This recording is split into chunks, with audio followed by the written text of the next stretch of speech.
Greetings, friends, and Firebirds fans, and welcome to the Fire and Ice podcast presented by Desert Willow Golf Resort. Fire and Ice, the official podcast of your Coachella Valley Firebirds of the American Hockey League. Coming to you from Palm Desert, California, a mere Chris Drieger double pad slide away from the Birds' home ice of Acrisure Arena. I'm your host, Judd Spicer. Along with this broadcast endeavor, also again have the privilege and the pleasure of serving as your Firebirds insider in this sophomore season of CV hockey. You can find those articles online, as per all things Firebirds hockey, at cvfirebirds.com, your home and your hub, your online home ice for everything including, but not limited to, team merchandise, roster, community information, and of course, last but certainly not least, tickets. And we're not just talking any tickets, Firebirds friends. We're talking Calder Cup Finals Championship Series tickets for Birds versus Bears, the Redux, the Rematch, the sequel. We are hatching the rematch. More, actually much more, on this to come on this episode of the Fire and Ice podcast. Oh, and might I mention, per those tickets for Firebirds games or anything at Acrisure Arena, you're going to want to download that handy CV Firebirds app on your mobile device. Per the presenting sponsor of this endeavor, Desert Willow Golf Resort, also right here in sunny Palm Desert, California. Get your tee times online for the Mountain View and or Firecliff courses at desertwillow.com, just about 3 miles away from Acrisure Arena. Firecliff undergoing a summer renovation, so specifically make those tee times right now for the Mountain View, and be certain to check out the awesome and on-site Palm Desert Golf Academy for all your swing knowledge and tutelage needs. Per usual, not alone on this episode of the Fire and Ice podcast. Joining me shortly, Firebirds defenseman Connor Carrick, himself a one-time former Hershey Bear many, many moons ago. Look forward to visiting with Connor soon. Call him the most interesting man on ice. Always great to chat with Connor. But before we get to that visit, let's all take a big collective breath. Let's all take a little step back, because there's no more wanting. Well, maybe a little bit. There's no more waiting. All right, maybe a little bit of that too. But now at least we know the who, the whom, the what, the where, the when. An interesting off-season, another phenomenal journey of Firebirds hockey will culminate in the Calder Cup Championship Finals. Second time, of course, in as many years for the Firebirds. And the opponent, well, we know them well. Having survived a rather spirited comeback on the opposite end of the draw, the Eastern Conference Finals, staving off the Cleveland Monsters, the Hershey Bears, returning as our opponent in the Calder Cup Championship Finals.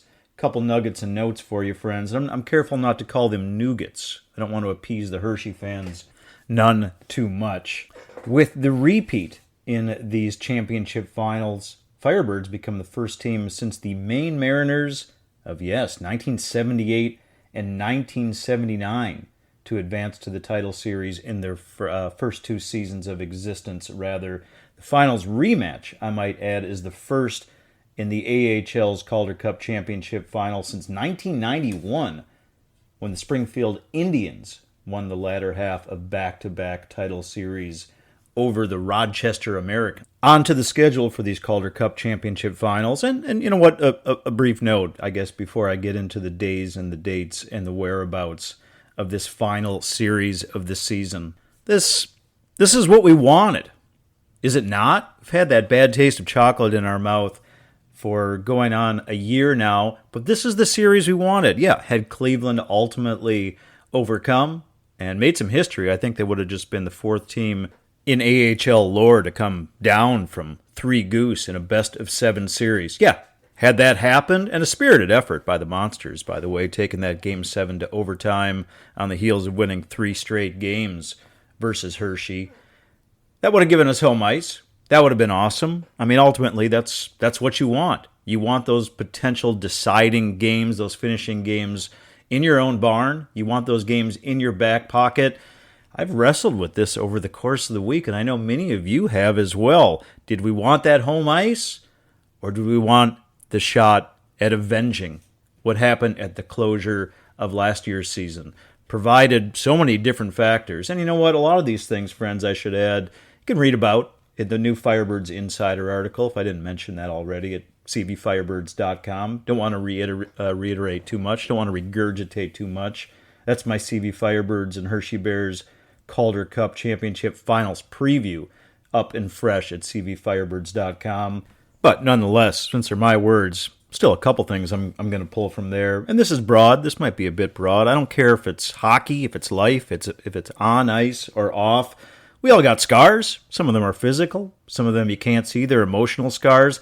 But rare is the opportunity in hockey or in life to find instant salve for what ails. Sometimes that itch is something that you may never have opportunity to scratch. And yet here we are, a little bit less than a calendar year removed, with an instant opportunity to do so. Here's how the schedule plays out, friends. Calder Cup Finals underway this Friday, June 14th. CV at Hershey. That's a 4 p.m. Pacific puck drop. Game 2, Sunday afternoon. Happy Father's Day, by the way. Sunday, June 16th. CV at the Hershey Bears. That's a 2 p.m. Pacific start time.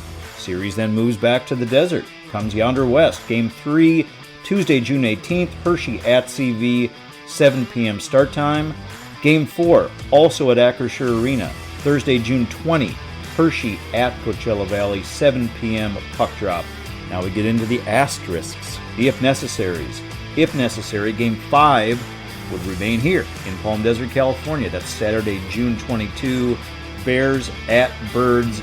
Not 7 p.m., mind you, but 6 p.m. Game 5. 6 p.m. start time Pacific.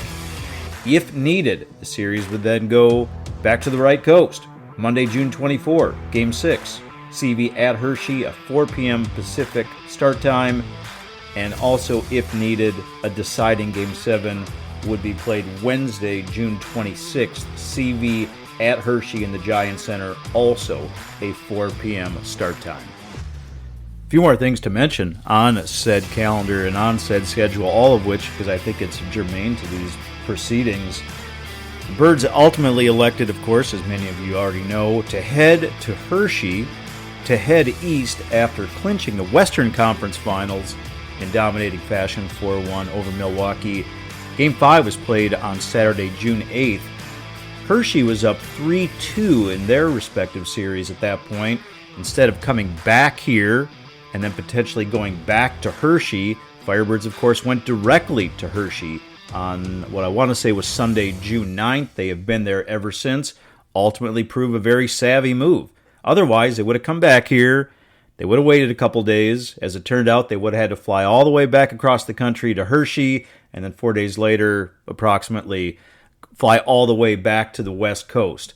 So the Firebirds have had 5 days off, which is kind of the theme of this postseason, by the way. In the 53 days, I think this is worthy of mention as well, the 53 days of playoff hockey, the Firebirds, by virtue of their own success, have had 41 non-game days. And again, 5 days laying in the nest, waiting for these Calder Cup Finals to start and for the East to be ultimately decided so we could get these proceedings underway. Inversely, Hershey, of course, they had to sweat it out. They had to work it out. They're probably drinking Pedialyte as we speak, potentially with IVs hooked up to them, because they had an exhausting 7-game series against Cleveland. 4 of those games, including, as mentioned, Game 7 having ultimately gone to overtime. Yeah, they are at home. Yeah, they are starting the series on their home ice, but just with one off day. And, oh, by the way, the Bears got a couple guys, a couple of their starters, a couple of their key players also banged up. All of this is going to play, one would assume, one may believe, one could make an educated guess, all of this looking to play into the Firebirds' favor. Again, wherever this series starts, doesn't seem to matter that it's away. Yeah, we lost all 3 games in Hershey last year, but this season, Birds had the best road record in the American Hockey League, and across their 10-2 playoff record, have tacked on 4 more away wins. All right, briefly, before we get to the visit in this episode of the Fire and Ice podcast, across this Firebirds freeze frame portion of the program, got to get to a few stats. Across their 12 playoff games, a mere 12 playoff games. Don't forget, dudes, last year we played 26. It was a marathon of 26 cumulative Calder Cup playoff games. This year we are assured not to hit 20. Across the dozen games that the Birds have played thus far, 19 different players speaking toward the depth. Remember, depth is a dagger. 19 different players with at least 1 point, 15 different players with at least 5 points in these Calder Cup playoffs, led by 11 from Devon Shore, recent guest on the Fire and Ice podcast. 10 points apiece across the playoffs from Messrs. Hayden, Fleury, and Podoralski. John Hayden, by the way, 7 goals, highlighted, of course, by his hat trick in the deciding Game 5 versus Milwaukee. 8 points apiece for Cole Lind and Cameron Hughes. 7 points apiece in these playoffs for Riker Evans, Marian Studenich, and Logan Morrison. In net, Chris Drieger has continued to be absolutely exceptional. 10-2 record, of course. He's played throughout every single game. 2.31 goals against. Save percentage of .927. Chris, across those dozen games, has allowed 2 goals or fewer. Perhaps I should say 2 or fewer goals. You get my point. He's done that in 8 of the Birds' dozen playoff games. All right, digression probably required here. A lot of enthusiasm, excitement abounds here across the desert sands. Little digression, little bumper music, and let's get to this episode's guest on the Fire and Ice podcast.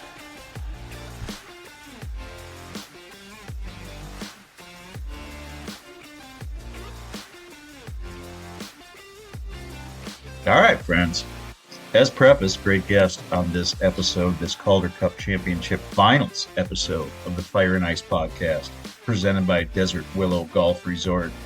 He's a native of Orland Park, Illinois, now in his 12th season of professional hockey. That includes 248 games, regular season and playoffs in the National Hockey League, during which he's accrued 50 points, 398 more games in the AHL, regular season and playoffs combined, where he has 226 points. Been a stalwart on defense for the Firebirds all season long. He's got a big brain. He's got a big game. We welcome Connor Carrick back to the Fire and Ice podcast. Hello, Connor. Thanks, John. How are you? I'm doing well. I appreciate your time. TikTok to game 1 of these Calder Cup Championship Finals. You are somewhere in Pennsylvania. You have been somewhere in Pennsylvania for about 5 days now. Let's start with this one, man. What have the Firebirds been doing for 5 days? A lot of getting ready, a couple off days, a lot of speculating about who our opponent's going to be, a lot of curiosity about if it's Cleveland, how are we going to get back west, and game 1 tomorrow. So, a couple good meals and things like that. We have a tight team, so I think you could stick us anywhere for a couple weeks, and we'll make do and have some fun. And we've done that, so we'll be playing here shortly.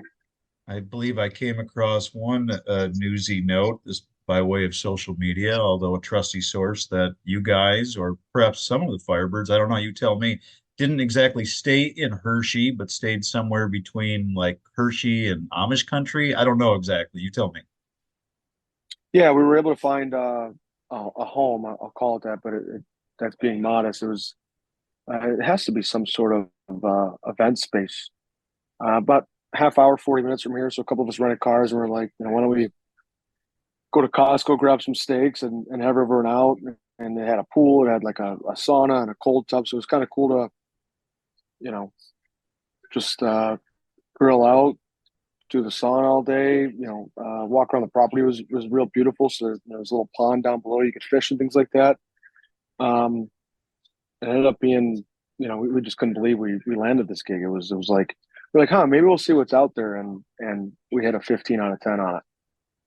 So you guys are taking walks by the pond, practicing a little of that Kaizen, as we'll get to here momentarily. Oh, yeah. A nice wooded area.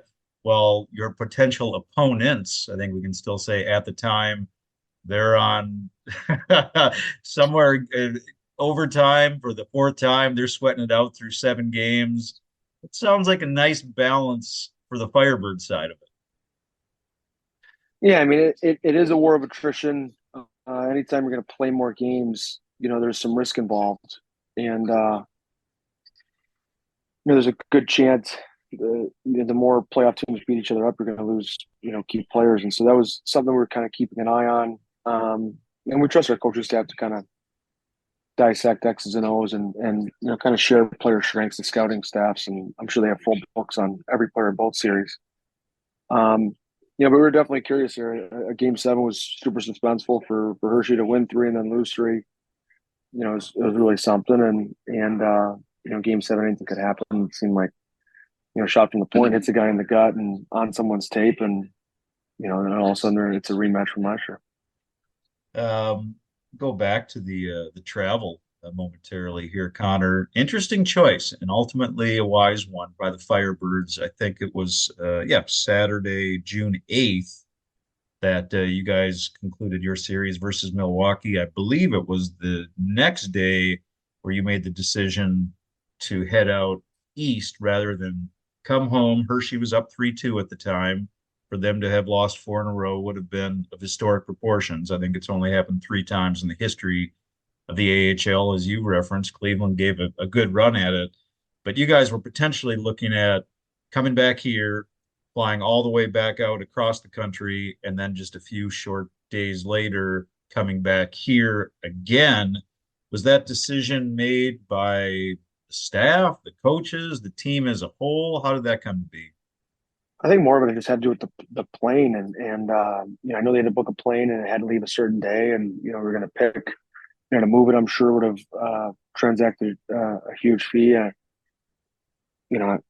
not super well versed in the business policies of private planes, but I've been on a couple, and so it was an interesting sort of as players were like, wait a second, we're doing what? And then the logistics were kind of laid out on, these are the powers that be, and these are the fees we're going to run into. This is a scenario of, Hershey won the next night, we'd be, working out again. So again, I think a lot of it comes down to we're tight as a team. No one really enjoys being cooped up in a hotel, for, weeks on end or whatever it was going to be. So we got creative and sorted out. We just had to identify the problem and come up with some solutions. So it's been long awaited. I think this break a lot easier than some of the others. There were some lengthy ones in there in this playoff run, and now we're excited to play the hockey that at least within our group, we expected to be here, and there's almost a bit of a sigh of relief, like okay, like we've done our job, and now it's time to go, and we're excited to play. There were some photos, there was some documentation of head coach Dan Bilesma and other coaching members, Jessica Campbell. I know Troy Bodie was captured in this photo at Giant Center. I didn't see any photos from last night, but I did from game 6. I trust that the players that you guys did not attend either of those games. No, I don't know if anybody went. I don't think anybody did. Did you ever think about going? Would you have wanted to go personally? I would have been open to it. I think there's a rhythm you get into in the road, and it's a bit like Groundhog Day. Like you kind of do your things, and it's to be in that environment with those lights and things like that, and that close to who you're playing. Like it's emotionally stirring, and so for me, I was like, I have some phone calls I got to make, some end of year logistics. I think it goes one way or the other. Like the other end, coming up on geez, I mean, how many games we played? Almost 100, and like I know my game, I know our team game. I'm actually familiar with a lot of these guys. I played the East last year, and their team has quite a bit of similarities. Particularly with Hershey, Cleveland would have been a bit of an X factor. I don't think most of us would have had very little familiarity with a lot of those players, and so stayed home. It was simpler. Went to dinner, went to bed, that kind of thing. Did you and your teammates, did you watch the games on television? Yeah. We put the game on. We put the game on. Such an interesting scenario for so many different reasons. I could perhaps come up with a better word, Connor. Is there any kind of code? Is there an etiquette involved in not being there in person as a player, kind of watching, scouting, taking in one of the two teams that you'll eventually play? If anything, I'd say it's probably an awkward interaction maybe with a fan or something that you'd want to avoid. As far as like code amongst players, I wouldn't say so. I mean, I would say, kind of anything goes. I know, there was a bit of a story about, us being here and what that might. I mean, we're in the same hotel as Cleveland, so that's kind of an odd one in terms of we're in Hershey awaiting. But again, when it comes down to the travel, the American League doesn't have, frankly, the private jet support that the National Hockey League does. Like, the travel was going to be a little creative and colorful no matter which way the series went. So it sounds like manager just kind of bit the bullet and figured this was probably the simplest way, east or west, on whether we'd be there. And, so as far as the game, I don't know if anybody would have taken it particularly personally. The first question might be, what are you doing and why? Once you get your answer, it kind of all click. Yeah. Obviously, we did not have the pleasure of your services here last year in the desert, but knowing you, you're well versed on how our inaugural year ended, and against whom and where and all of those logistics. Did you personally, or do you get the sense among the other Firebirds that this is the series that you wanted? It certainly seems to be how like sport movies tend to go. Like the sort of rematch and that kind of thing. But at the same time, that's your professionalism as a player is. Last year was last year. There's so much turnover in the NHL as well, but particularly in this league, the dynamic will be very different, and you're just going to go one shift, one period of time, and when your focus really is that granular, okay, how do I do all my first shift? Where are we starting on the ice? Am I starting the game? Am I in my own D zone?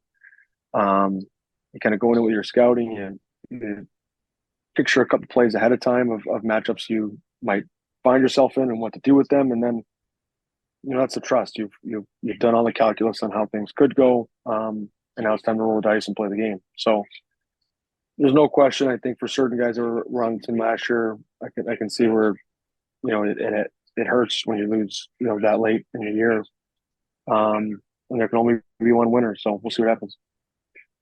When we have you up on the days in the Firebirds post games, it's a scrum style. We each get our couple questions, and the atmosphere and the environment is designed to produce short answers. However, when we have Connor Carrick up there and you start talking about the opposition and dissecting and a little bit of maybe philosophizing and explaining, we love that, man. The post-game presser is not the Good. best setting for such explanations. The Fire and Ice podcast, however, is very much so. I'm sure there's things to this effect that you can't say or don't want to say, but for whatever you do want to share, how are you assessing Hershey? What are you seeing in the Hershey Bears? I mean, geez, they had a tremendous regular season. They've done what I would imagine was their goal.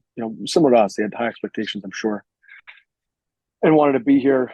They have some veteran offensive talent. They have some size on their back end.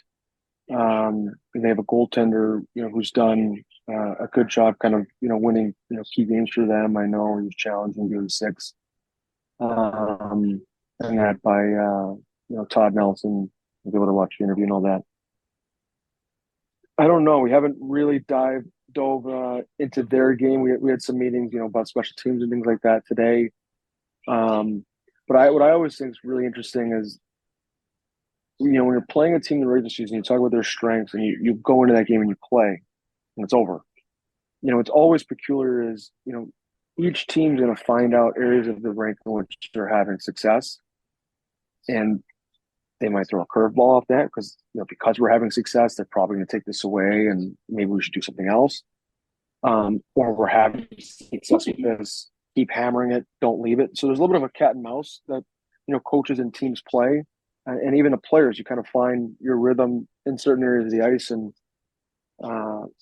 settle into certain reads, and you and your teammate come back to the bench and go, "Hey, that almost went in. Let's run that again." But not right away. Not right away because maybe they're expecting it so soon. Let's check back in a little bit, that kind of thing. Um, and that's the beauty of a 7 game series, is that it's designed to, create that cat and mouse exchange to hopefully, take weird bounces or games where referees, maybe influence the game more than they wanted to. When it's a seven, you just have enough landscape where the best team should win.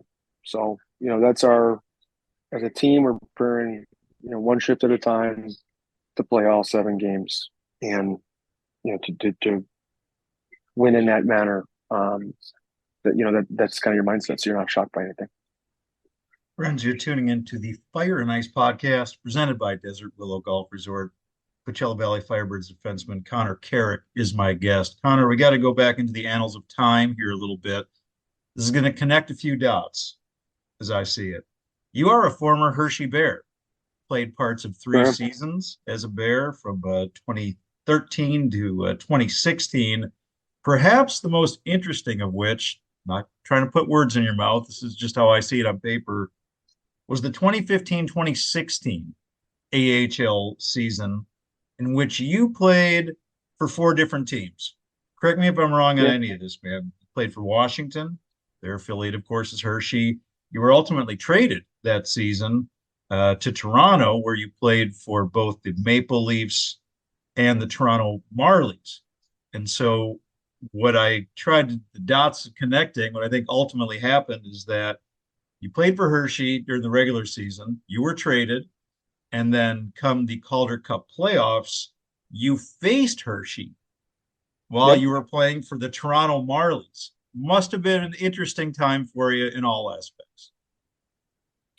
Well, that one, I mean, I just gotten traded, for the first time in my career, and, the Leafs staff, Lou Lamoriello's their GM, Mike Babcock's their, coach, Brendan Shannon's the president. They're at a lot of the games. You have this, sort of Mount Rushmore of really important hockey figureheads.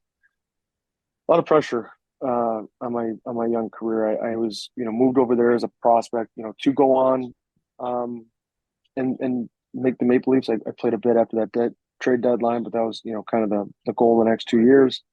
But that Marlies team I was joining was a historic team in terms of like goals scored record. They were tremendous. And I was really unsure after getting sent down. I'm like, man, 2-time AHL All-Star. Like, I don't know how they're going to use me. They almost had whatever it was, 55, 60. Like, they won every game,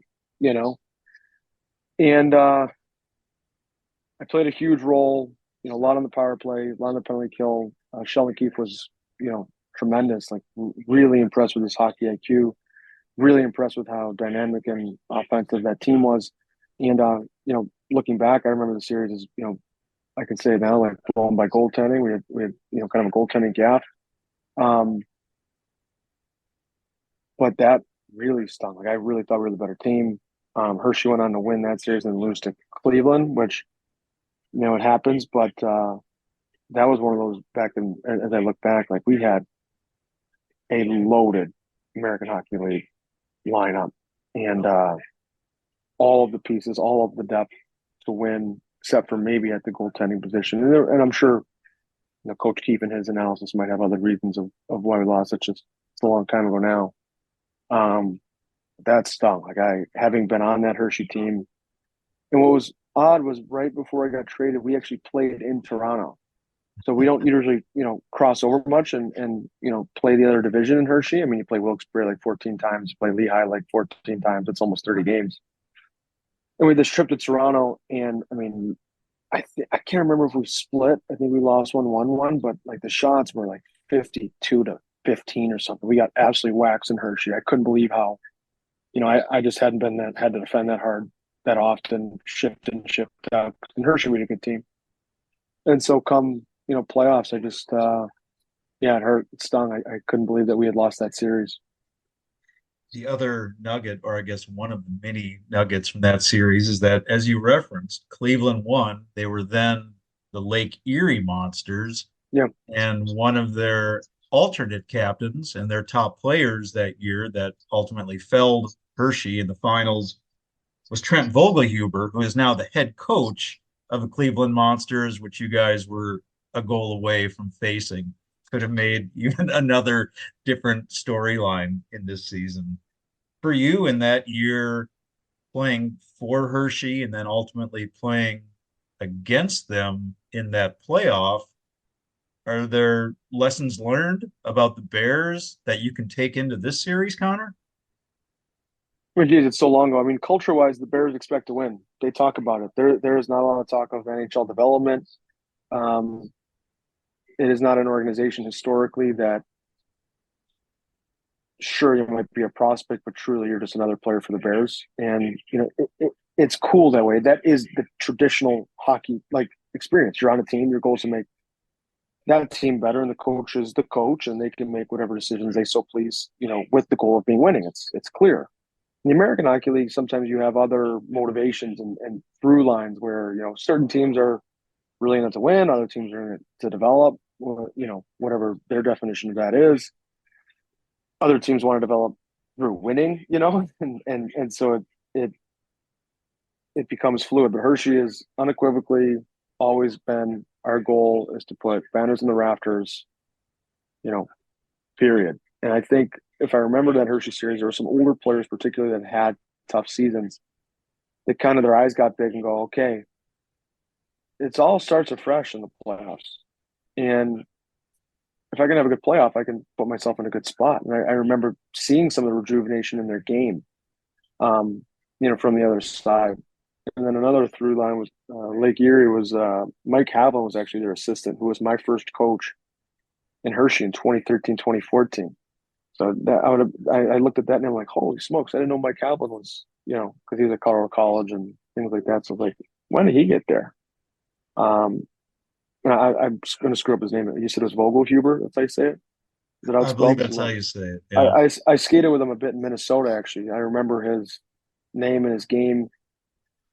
And even with that Marlies team, we played Lake Erie right before those playoffs when they eventually won, and they got a glut of players down from Columbus. So it wasn't the same team, but I remember thinking like that team was good. Like I don't know what the record is, but they're good. And I mean, how the American League playoffs can go. You can be playing a team that maybe they're a 7 seed, they're a 6 seed, but all of a sudden they get 6 guys down, 7 guys down, and they're a heavyweight overnight. So it's a unique playoff that way. From past to present, I got a couple more for you today here, Connor.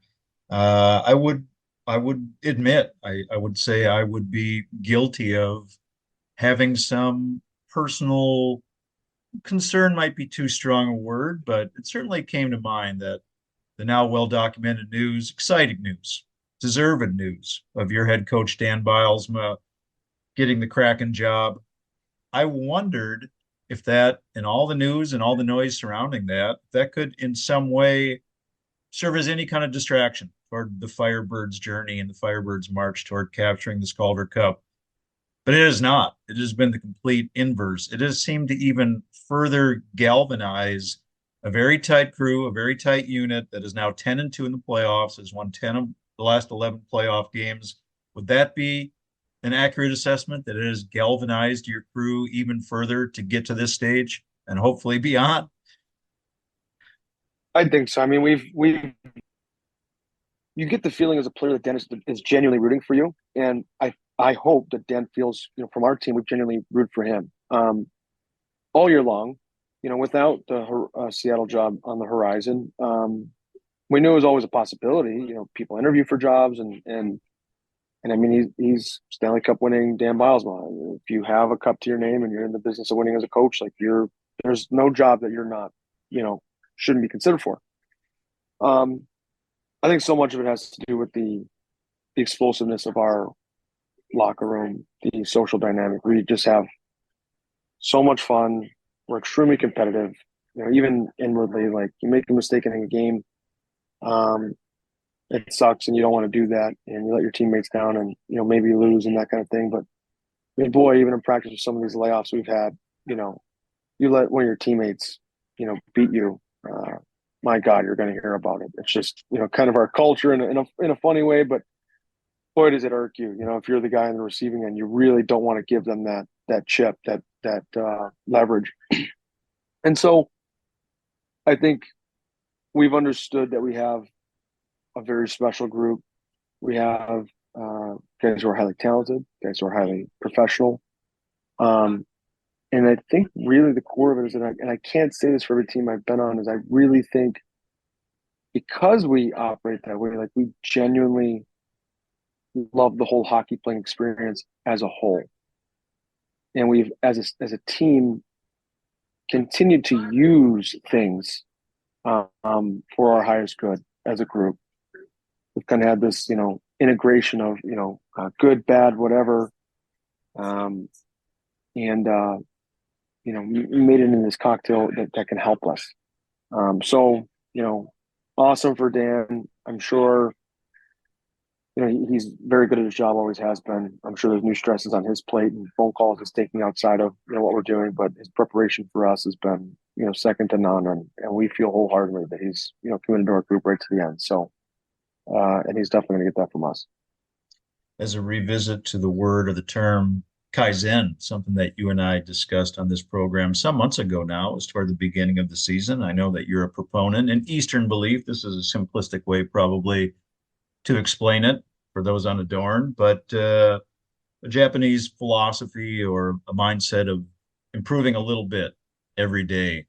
Do you feel like the Firebirds, whether it be across the regular season since December, since you guys really started getting hot, or perhaps more microscopically across these playoffs, that has been a matter of Kaizen for the Coachella Valley Firebirds? I think so. And what's so unique about the playoffs in particular is like it's very simple. You start to really respect the task at hand. I'm not saying, of course, you try all regular season. But life's going on. Things are going on. Everyday tasks that sort of all kind of slows, your expectations of yourself away from the rink come playoff time. It's just on the back burner.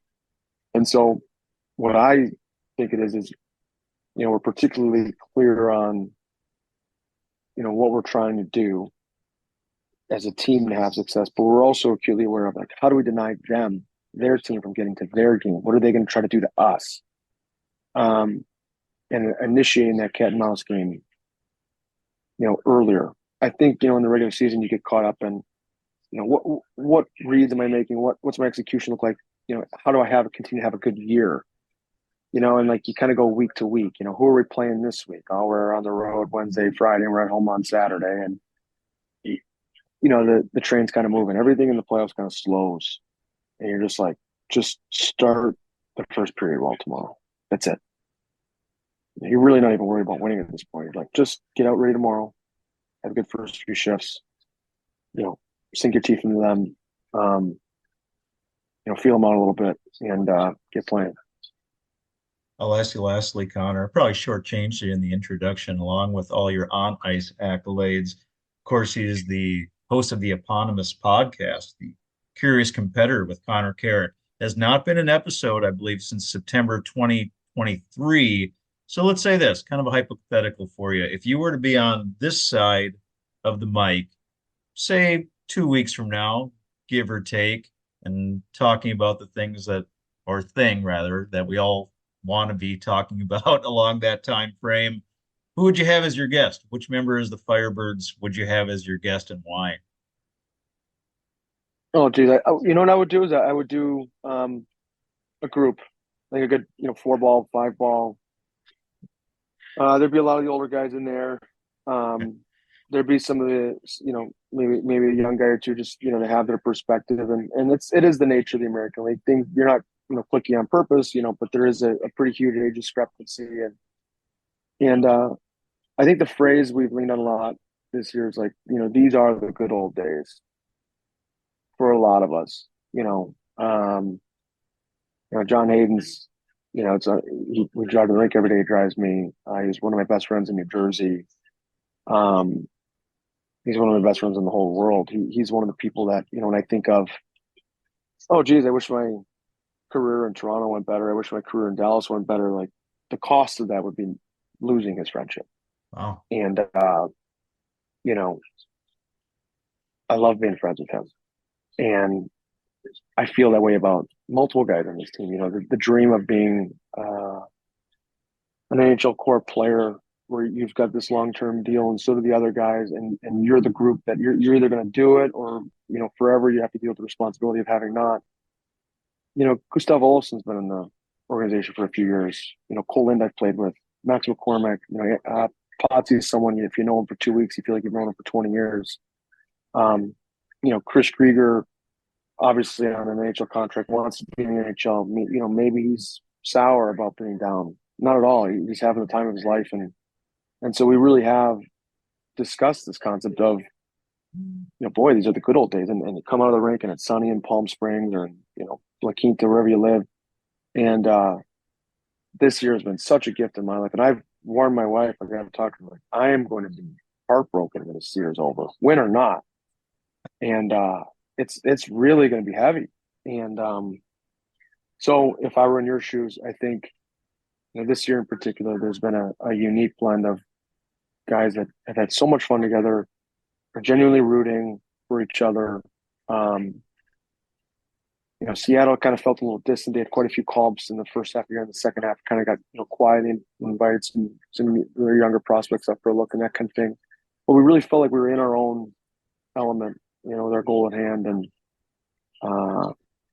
if you could capture that in a podcast, that would be a good time capsule to go back and reminisce in 5-10 years.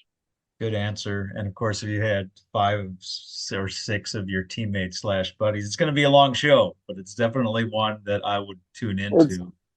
Oh God, it'd be a bunch of idiots, and we might need some editing for guys. Some of it's not safe for children and stuff like that. Guys getting on each other and the language but anyway. Well, as far as tuning in, I know I speak for many, many folks, thousands upon thousands of them here in the desert proper. Can't wait to tune in to tomorrow night, game 1 of the Calder Cup Finals, Birds at Bears. It is the rematch from last year's Calder Cup Championship. Connor, always appreciative of your time, continued success on the ice. Go get him in Hershey, man. Will do. Thanks, Chud. All right, Firebirds flock, it's going to take us out for this episode of the Fire and Ice podcast presented by Desert Willow Golf Resort.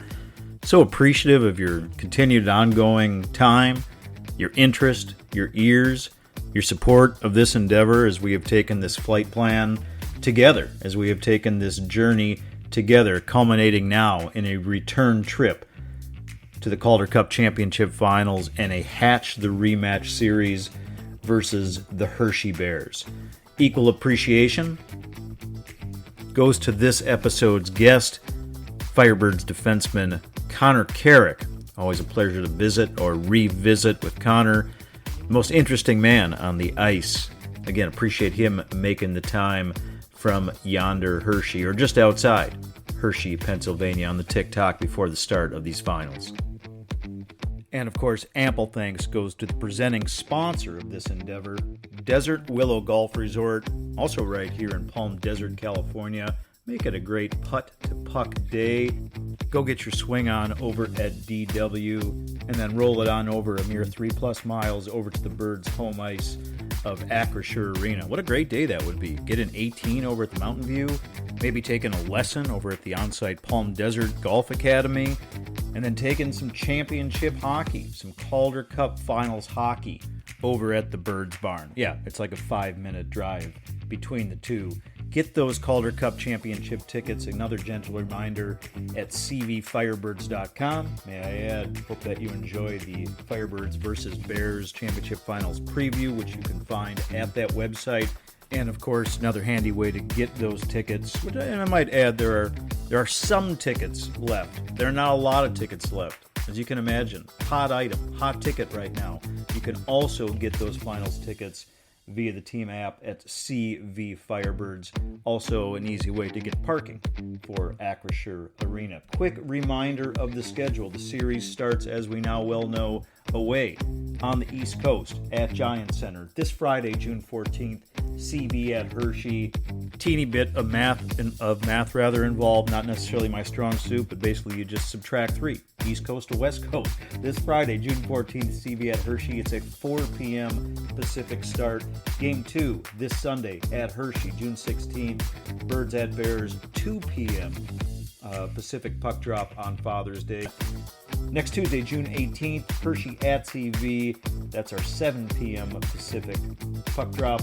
Game 4, next Thursday, June 20, Bears at Birds, 7 p.m. start time. If necessary, Game 5 will take place right here in Palm Desert. Next Saturday, June 22, Hershey at CV. That's a 6 p.m., mind you, not a 7 p.m., 6 p.m. for Game 5. If needed, the series will then return east Monday, June 24 for Game 6, CV at Hershey. Go back to the 4 p.m. start time. Also, if needed, a deciding Game 7 will be played Wednesday, June 26th. Birds at Bears, another 4 p.m. Pacific start time. Enthusiasm and excitement abounds across these desert sands, Firebirds friends, as we aim to conclude this journey with a different outcome than last year's finals. Let's hang that banner aloft. Let's raise that cup high.